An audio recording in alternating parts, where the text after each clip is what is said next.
Le conflit au Moyen-Orient entre dans son 12e jour de dévastation absolue, atteignant un niveau de violence qui terrifie la communauté internationale. Nous assistons à l'escalade la plus brutale à ce jour, avec le lancement d'une offensive conjointe massive et coordonnée par les forces militaires de Téhéran et leur principal allié au Liban. Pendant 5 heures incessantes, un déluge de feu s'est abattu sur la région, frappant plus de 50 cibles stratégiques. Il s'agissait d'une démonstration de force calculée et synchronisée, destinée à submerger les systèmes de défense et à prouver que l'influence de cette alliance s'étend sur l'ensemble du territoire.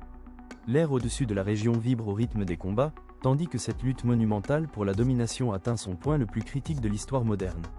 En représailles immédiates, le ciel libanais a été sillonné par les tirs d'une vaste campagne aérienne.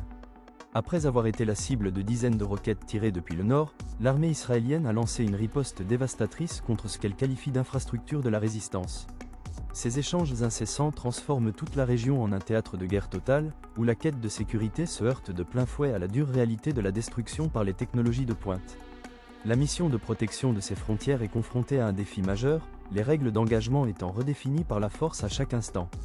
Mais au-delà des manœuvres militaires, un véritable cauchemar se déroule pour la population civile. Le coût humanitaire de ces 12 jours de conflit a atteint un point critique qualifié de catastrophique. L'environnement lui-même devient hostile et des alertes urgentes font état de l'arrivée de pluies noires toxiques tombant d'un ciel enfumé. Cette catastrophe environnementale, conjuguée à des déplacements massifs de population d'une ampleur inédite depuis des décennies, a engendré une double crise qui paralyse la région. Les chaînes d'approvisionnement en biens vitaux et en denrées alimentaires essentielles sont totalement rompues, plongeant des millions de personnes dans une lutte désespérée pour leur survie, tandis que le nombre de morts ne cesse d'augmenter sans qu'aucune issue diplomatique ne se profile à l'horizon.